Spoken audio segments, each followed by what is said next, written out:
اعوذ باللہ من الشیطان الرجیم، بسم اللہ الرحمن الرحیم۔ نبی صلی اللہ علیہ وسلم کی پیدائش سے پہلے کچھ واقعات ہوئے تھے، ان پہ بات ہوگی۔ نمبر 1 کہ جو آب زمزم کا کنواں تھا، ہم سب کو معلوم ہے کہ وہ حضرت حاجرہ، حضرت اسماعیل جب ابراہیم علیہ السلام ان کو مکہ کی وادی میں چھوڑ گئے تھے تو یہ پانی اس وقت نمودار ہوا تھا۔ تو ایسا تھا کہ مکہ کے صحرا میں جو لوگ آتے جاتے تھے تو یہ پانی جب نمودار ہوا تو سب اس کو استعمال کرتے تھے۔ حضرت حاجرہ نے اس پانی کو چاروں طرف میں دیوار بنا کر گھیر دیا اور وہ کنویں کی صورت بن گیا تھا۔ کچھ عرصہ تک تو یہ اسی حالت میں رہا، پھر اس کے بعد وہ مٹی سے اٹ گیا اور رفتہ رفتہ اس کا مقام اور جگہ بھی کسی کو معلوم نہ رہی، چاہے زمزم کا صرف تذکرہ ہی لوگوں کی زبان پر رہ گیا تھا۔ جب عبد المطلب کے ہاتھ میں سقایت الحاج یعنی حاجیوں کو پانی پلانے کا کام آیا تو انہوں نے آب زمزم کا پتہ اور مقام تلاش کرنا شروع کر دیا۔ بہت دنوں تک عبد المطلب اور ان کا بڑا بیٹا حارث آب زمزم کی تلاش میں کوشش کرتے رہے، مگر آب زمزم کا پتہ نہ چلا۔ قریش میں سے کسی نے ان کی مدد اس کام میں نہ کی، بلکہ باپ بیٹے کا مذاق اڑایا کرتے تھے۔ ایک روز عبد المطلب نے خواب میں آب زمزم کا نشان دیکھا اور کھودنا شروع کیا۔ یہ وہ مقام تھا جہاں اصاف اور نائلہ دو بت رکھے ہوئے تھے، اور قریش جو ہے ان کو منع کرتے تھے۔ یہ صرف دو باپ بیٹا ہی تھے جو اس میں کام کر رہے تھے، کوئی اور ان کا مددگار اور معاون نہ تھا۔ تاہم یہ جو کام کر رہے تھے کوئی کھودنے کا، اس میں یہ لوگ مصروف رہے۔ اس وقت عبد المطلب نے اپنی تنہائی کو محسوس کیا اور منت مانی کہ اگر خدا تعالیٰ مجھ کو 10 بیٹے عطا کرے اور پانی کا چشمہ بھی نکل آئے تو میں اپنے بیٹوں میں سے ایک کو خدا کے نام پر قربان کروں گا۔ چند روز کی محنت کے بعد چشمہ نکل آیا اور خدا تعالیٰ نے عبد المطلب کو 10 بیٹے عطا کیے۔ چاہے زمزم کے نکل آنے سے قریش میں عبد المطلب کا سکہ بیٹھ گیا تھا اور سب ان کی سرداری اور بزرگی کے کاہل ہو گئے تھے۔ جب عبد المطلب کے بیٹے جوان ہو گئے تو انہوں نے اپنی مانی ہوئی منت پوری کرنی چاہی۔ سب بیٹوں کو لے کر کعبہ میں گئے، حبل کے سامنے قرآن اندازی کی۔ اتفاق کی بات، قرہ کا تیر سب سے چھوٹے بیٹے عبداللہ کے نام نکلا، جو عبد المطلب کو سب سے زیادہ عزیز تھا۔ عبد المطلب چونکہ اپنی نظر پوری کرنا چاہتے تھے، مجبوراً عبداللہ کو ہمراہ لے کر قربان گاہ کی طرف چل پڑے۔ عبداللہ کے تمام بھائیوں نے، بہنوں نے اور قریش کے سرداروں نے عبد المطلب کو اس حرکت یعنی عبداللہ کو ذبح کرنے سے باز رکھنا چاہا، مگر عبد المطلب نہ مانے۔ بالآخر بڑی کوشش کے بعد یہ معاملہ سجا نامی کاہنہ کی طرف رجوع کیا گیا۔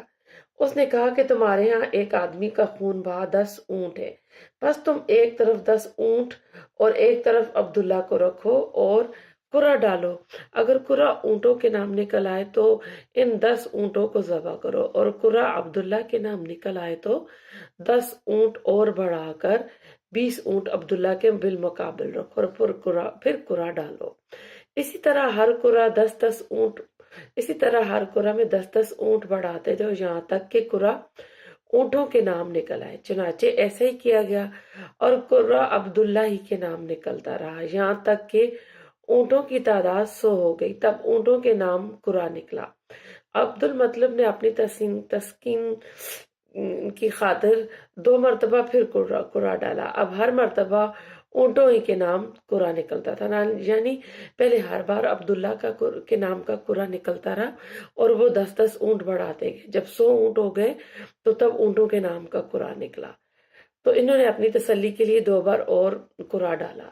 تو آپ کو معلوم ہونا چاہیے کہ اسلام میں بھی جو دیت ہے، اگر کسی کا قتل ہو جاتا ہے تو اس کی جو پیسے فکس جو دیے جاتے ہیں اسلام میں، وہ 100 اونٹ یا 100 اونٹوں کی جو ویلیو ہوتی ہے وہ اس مالیت کا جو روپے ہوتے ہیں یا جس کرنسی میں جو بھی ملک ہے وہ ادا کیے جاتے ہیں۔ تو اب ایسا ہے کہ وہ 100 اونٹ ذبح کیے گئے، عبداللہ کی جان بچی۔ اس وقت سے ایک آدمی کا خون بہا قریش میں 100 اونٹ مقرر ہوا، جو کہ اسلام میں بھی یہی مقرر ہوا۔ عبد المطلب کے کل 13 بیٹے تھے اور 6 بیٹیاں تھی۔ پھر ایسا تھا کہ دوسرا بڑا واقعہ جو نبی صلی اللہ علیہ وسلم کی پیدائش سے پہلے ہوا وہ عام الفیل یعنی واقعہ فیل کا تذکرہ ہے، اور یہ پہلے بھی بات ہو چکی ہے کہ یمن کا جو حاکم تھا ابرہہ، اس نے ایک کلیسا بنایا اور لوگوں کو دعوت دی تھی کہ آ کر میرے گھر کی جس طرح طواف کرتے ہیں کعبہ کا آ کر کریں، تو کوئی گیا نہیں، لیکن کسی عرب نے جا کے کچھ گندگی بھی پھیلا دی تو اس کو بہت غصہ آیا، تو وہ کعبہ کو گرانے کے لیے آیا۔ تو جب وہ آ رہا تھا تو عبد المطلب سب عربوں کو لے کے اپنے اپنے جانور لے کے یہ سب لوگ پہاڑوں پہ چلے گئے تھے، اور عبد المطلب نے کہا تھا کہ جس کا گھر ہے وہ اپنے گھر کو بچا لے گا۔ تو جب وادی معاصر میں یہ پہنچے تھے تو اس وقت ان کے اوپر ابابیل کی طرح چھوٹے چھوٹے پرندے آئے جن کے پاس تین تین کنکریاں تھیں، اور وہ جس کو بھی مارتے تھے وہ ایسے پھٹ جاتے تھے انسان، اور وہ کیا کہتے ہیں جیسے بلٹ ہوتی ہیں، اور ان کے پاس ہاتھی بھی تھے، ان کے ہاتھی بھاگ گئے۔ تو یہ مشہور واقعہ ہوا تھا۔ تو ایسا ہے کہ عبد المطلب نے اپنے بیٹے عبداللہ کی شادی قریش کے معزز گھرانے میں آمنہ بنت وہب سے کر دی۔ اس وقت عبداللہ کی عمر 24 سال کی تھی۔ اسی موقع پر عبد المطلب نے حالہ بنت وہب سے جو آمنہ کی رشتہ دار تھی اپنی بھی شادی کی۔ اسی حالہ بنت وہب کے بطن سے حضرت حمزہ پیدا ہوئے تھے جو کہ نبی صلی اللہ علیہ وسلم کے چچا تھے۔ شادی کے چند روز بعد عبد المطلب نے عبداللہ کو ایک تجارتی قافلہ کے ساتھ تجارت کی غرض سے ملک شام کی طرف روانہ کیا۔ واپسی میں عبداللہ بیمار ہو کر مدینہ میں اپنے رشتہ داروں کے پاس ٹھہر گئے اور اپنی بیماری کا حال باپ کے پاس بھجوایا۔ مکہ میں جب عبداللہ کی بیماری کا حال عبد المطلب کو معلوم ہوا تو انہوں نے اپنے بیٹے حارث کو عبداللہ کی خبر گیری اور مکہ میں بے حفاظت واپس لانے کے لیے بھیجا۔ حارث کے مدینہ پہنچنے سے پہلے ہی عبداللہ فوت ہو کر اپنے رشتہ داروں کے بنو نجار کے قبرستان میں مدفون ہو چکے تھے۔ حارث نے مکہ میں روح فرساں اور یہ غمگین خبر عبد المطلب کو سنائی۔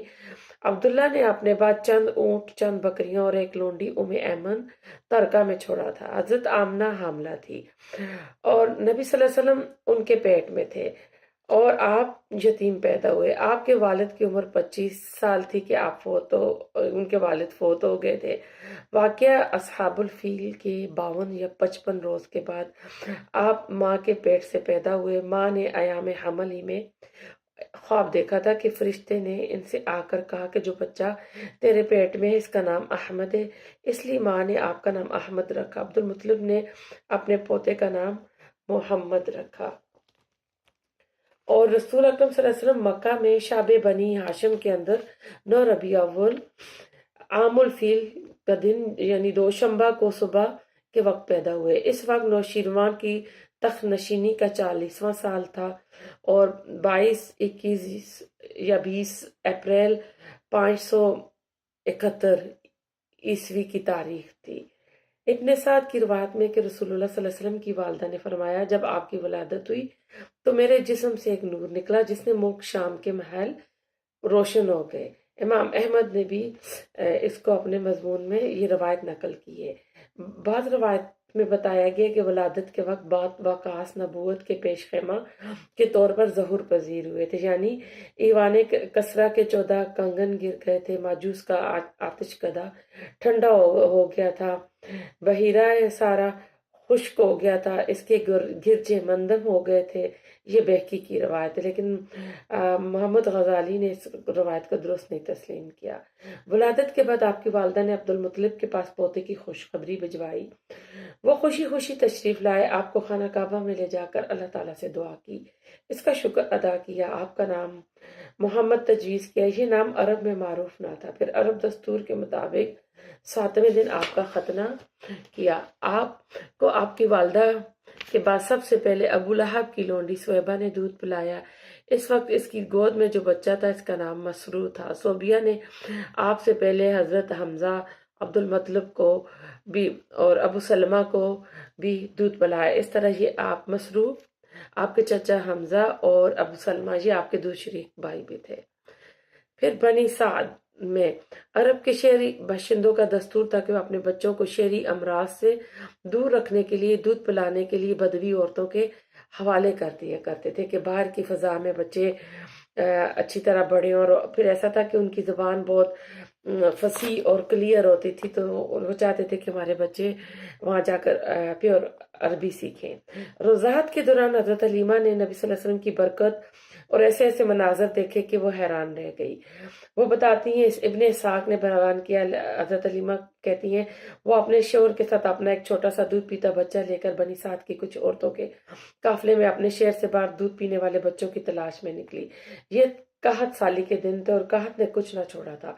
میں اپنی جگہ ایک سفید گدی پر سوار تھی، ہمارے پاس ایک اونٹنی تھی، لیکن ایک قطرہ دودھ نہ نکلتا تھا۔ ادھر بھوک سے بچہ اس قدر روتا کہ ہم رات بہت سو نہ سکتے تھے۔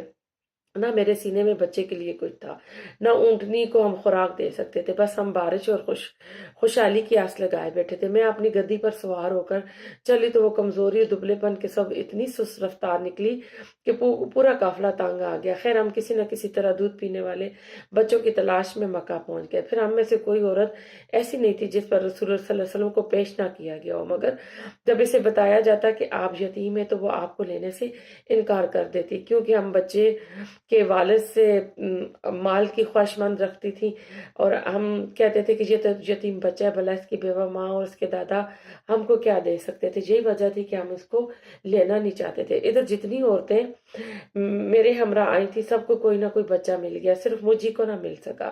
جب واپسی کی باری آئی تو میں نے اپنے شوہر سے کہا، خدا کی قسم مجھے نہیں اچھا لگتا کہ میری ساری سہیلیاں تو مجھے لے کر جائیں اور میں تنہا جاؤں، میرے ساتھ کوئی بچہ نہ ہو، میں جا کر اس یتیم بچے کو لے لیتی ہوں۔ شوہر نے کہا کوئی حرج نہیں، ممکن ہے اللہ اسی میں ہمارے لیے برکت دے دے۔ اس کے بعد میں نے جا کر بچہ لیا، اس بنا پر کہ کوئی بچہ مل نہ سکا تھا۔ حضرت حلیمہ کہتی جب میں بچے کو لے کر اپنے ڈیرے پر واپس آئی اور اسے اپنی آغوش میں رکھا تو اس نے جس قدر چاہ دونوں سینے دودھ کے ساتھ اس طرح امڈ آئے اور اس نے جی بھر کر دودھ پیا۔ اس کے ساتھ اس کے بھائی یعنی میرے بچے نے بھی دودھ پیا، پھر دونوں سو گئے۔ حالانکہ اس سے پہلے ہم اپنے بچے کے ساتھ سو نہیں سکتے تھے۔ ادھر میرے شوہر اونٹنی کا دودھ دونے گئے تو دیکھا تو اس کا تھن دودھ سے لبریز ہے۔ انہوں نے اتنا دودھ دیا کہ ہم دونوں نے نہایت آسودہ ہو کر پیا اور بڑے آرام سے رات گزاری۔ ان کا بیان ہے، صبح ہوئی تو میرے شوہر نے کہا، حلیمہ خدا کی قسم تم نے ایک بابرکت روح حاصل کی ہے۔ میں نے کہا مجھے بھی یہی توقع ہے۔ حلیمہ کہتی ہے اس کے بعد ہمارا قافلہ روانہ ہوا، میں اپنی اسی خستہ حال گدی پر سوار ہوئی، اس بچے کو بھی اپنے ساتھ لیا، لیکن اب وہی گدی خدا کی قسم پورے قافلے کو کاٹ کر اس طرح آگے نکل گئی کہ کوئی گدھا اس کا ساتھ نہ پکڑ سکا۔ یہاں تک کہ میری سہیلیاں مجھ سے کہنے لگی، او ابو ذہب کی بیٹی، ارے یہ کیا ہے، ذرا ہم پر بھی مہربانی کر، آخر تیری وہی گدی تو ہے جس پر تو سوار ہو کر آئی تھی۔ میں کہتی ہاں ہاں بخدا یہ وہی ہے۔ وہ کہتی اس کا یقیناً کوئی خاص معاملہ ہے۔ پھر بنو سعد میں اپنے گھر والوں میں آ گئے۔ مجھے نہیں معلوم اللہ کی روئے زمین کا کوئی خطہ ہمارے علاقے سے زیادہ قحط زدہ نہ تھا، لیکن ہماری واپسی کے بعد میری بکریاں چرنے جاتی تو آسودہ حال اور دودھ سے بھرپور آتی۔ ہم دودھ دوتے اور پیتے، جبکہ کسی اور انسان کو ایک قطرہ بھی دودھ نصیب نہ ہوتا تھا۔ ان کے جانور کے تھنوں میں دودھ سرے سے تھا ہی نہیں، حتیٰ کہ ہماری قوم کے شہری اپنے چرواؤں سے کہتے کہ کم بختو جانور وہیں چرانے لے جایا کرو جہاں ابو ذہب کی بیٹی چروانے لے جاتی ہے، لیکن تب بھی ان کی بکریاں بھوکی واپس آتی، ان کے اندر ایک قطرہ دودھ نہ تھا، جبکہ میری بکریاں آسودہ اور دودھ سے بھرپور پڑتی۔ اس طرح ہم اللہ تعالیٰ کی مسلسل اضافے اور خیر کا مشاہدہ کرتے رہے، یہاں تک کہ اس بچے کے 2 سال پورے ہو گئے اور میں نے دودھ چھڑا دیا۔ یہ بچہ دوسرے بچوں کے مقابل اس طرح بڑا ہو رہا تھا کہ 2 سال پورے ہوتے ہوتے وہ کڑا اور گٹھیلا ہو چکا۔ اس کے بعد ہم نے اس بچے کو اس کی والدہ کے پاس لے گئے، لیکن ہم اس کی جو برکت دیکھ چکے تھے، اس کی وجہ سے ہماری انتہائی خواہش یہی تھی کہ وہ ہمارے پاس رہے۔ چنانچہ ہم نے اس کی ماں سے گفتگو کی۔ میں نے کہا کیوں نہ آپ اپنے بچے کو میرے پاس ہی رہنے دیں، ذرا مضبوط ہو جائے، کیونکہ مجھے اس کے متعلق مکہ کی وبا کا خطرہ ہے۔ غرض ہمارے مسلسل اصرار پر انہوں نے بچہ ہمیں واپس دے دیا۔ پھر اسی وقت واقعہ شق صدر ہوتا ہے۔ رضاعت کی مدت پوری ہو چکی تھی کہ ایک دن آپ بچوں کے ساتھ باہر کھیل رہے تھے کہ جبرائیل آئے، اور یہ مسلم کی روایت ہے، حضرت انس اس کو بیان کرتے ہیں کہ جبرائیل نے آپ کو لٹایا، سینہ چاک کیا، دل نکالا، ایک لوتھڑا نکال کر کہا کہ یہ شیطان کا حصہ ہے، پھر دل کو ایک تشت میں زمزم کے پانی سے دھویا، پھر اسے جوڑ کر واپس اس جگہ لوٹا دیا۔ تو اس کے بعد وہ بچے دوڑتے دوڑتے آئے اور حلیمہ سعدیہ کو بتایا کہ محمد قتل ہو گیا۔ تو آپ بہت ڈر گئیں، تو پھر آپ نے سوچا کہ بچے کو جا کے میں والدہ کے حوالے کر دوں۔